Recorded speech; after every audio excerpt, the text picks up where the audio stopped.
जिस तरह जीवन एक सत्य है, ठीक उसी प्रकार प्रत्येक व्यक्ति को यह भी भली भांति पता है कि मृत्यु भी एक ऐसा सत्य है जिसे कोई भी व्यक्ति जितना मर्जी झुठला दे, परंतु इसे कभी बदला नहीं जा सकता है।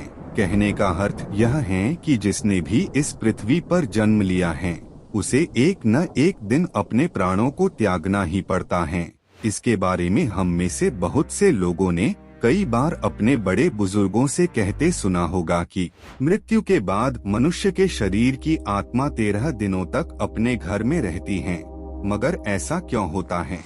इसके बारे में हमारे धार्मिक ग्रंथ गरुड़ पुराण में क्या बताए गए हैं?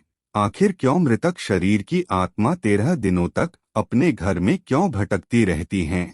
साथ ही साथ यह भी बताएंगे कि 13 दिनों तक मृतक के नाम का पिंडदान क्यों किया जाता है। अगर आप इसके बारे में जानना चाहते हैं, वीडियो को पूरा जरूर देखें। दोस्तों, स्वागत है आपका हमारे चैनल में। अगर आप नए हैं हमारे चैनल में तो चैनल को सब्सक्राइब जरूर करें, साथ ही पास वाले बेल आइकॉन को ऑल कर दें।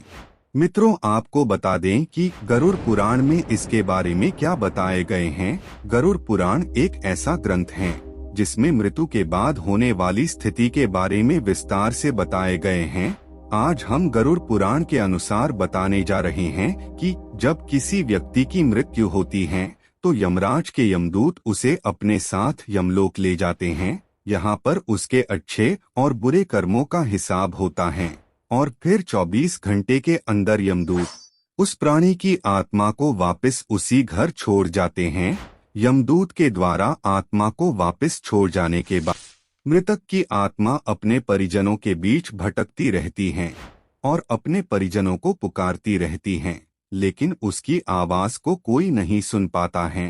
यह देखकर मृत व्यक्ति की आत्मा बेचैन हो जाती है और वह जोर जोर से चिल्लाने लगती है। इसके बाद आत्मा अपने शरीर के अंदर प्रवेश करने की कोशिश करती है, लेकिन यमदूत के पास बंदिश होने के कारण वह मृत शरीर में प्रवेश नहीं कर पाती हैं। इसके अलावा गरुड़ पुराण की माने तो जब यमदूत आत्मा को उसके परिजनों के पास छोड़ जाते हैं तो उस समय उस आत्मा में इतना बल नहीं होता है कि वह यमलोक की यात्रा तय कर पाए। गरुड़ पुराण के अनुसार किसी भी मनुष्य के मृत्यु के बाद जो 10 दिनों तक प्रक्रिया किया जाता है, उससे मृतक आत्मा के विभिन्न अंगों की रचना होती है, और जो 11वें और 12वें दिन पिंडदान किया जाता है, उससे मृतक आत्मा रूपी शरीर का मांस और त्वचा का निर्माण होता है। और जब 13वें दिन 13वीं की जाती है तो उस दिन मृतक के नाम का पिंडदान किया जाता है। उसी से ही वह यमलोक तक की यात्रा तय करते हैं। अर्थात मृत्यु के बाद मृतक के नाम का जो पिंडदान किया जाता है, उसी से ही आत्मा को मृत लोक से यमलोक तक यात्रा करने का बल मिलता है। इसलिए गरुड़ पुराण में बताया गया है, जब किसी मनुष्य की मृत्यु हो जाती है तो उसकी आत्मा 13 दिनों तक अपने परिजनों के पास घर में भटकती रहती है और उसके बाद आत्मा मृत लोक से यमलोक की ओर निकल पड़ती है, जिसे पूरा करने के लिए उसे 12 महीने यानी कि 1 साल का वक्त लगता है। इतना ही नहीं, मान्यताओं के अनुसार 13 दिनों तक मृतक के नाम का किया गया पिंडदान उसके 1 वर्ष के भोजन के समान होता है। इसके अलावा आपको बता दें, अक्सर लोगों के मन में ये सवाल भी जरूर आते हैं कि अगर किसी मृत व्यक्ति के नाम का पिंडदान नहीं किया गया हो तो क्या होता है। मित्रों, आपको बता दें कि इसका भी वर्णन हमें गरुड़ पुराण में मिलता है। जिस मृतक व्यक्ति का पिंडदान नहीं किया जाता है, यमदूत उसे 13वें दिन जबरदस्ती घसीटते हुए यमलोक की ओर ले जाते हैं और मृतक व्यक्ति की आत्मा को इस दौरान काफी कष्ट उठाना पड़ता है। इसलिए हिंदू धर्म में मनुष्य की मृत्यु के बाद 13 दिनों तक पिंडदान करना आवश्यक माना गया है।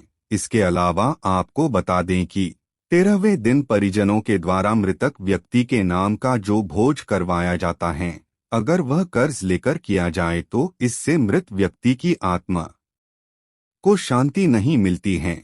इतना ही नहीं, गरुड़ पुराण में यह भी बताए गए हैं, जो व्यक्ति जीवित रहते हुए अच्छे कर्म करता है, मृत्यु के बाद उसकी आत्मा को यात्रा के दौरान यमदूत कोई कष्ट नहीं देते हैं, और जो व्यक्ति बुरे कर्म करते हैं उसकी आत्मा को यमदूत यात्रा के दौरान कई यातनाएं देते हैं और आत्मा को कई कष्ट भोगने पड़ते हैं।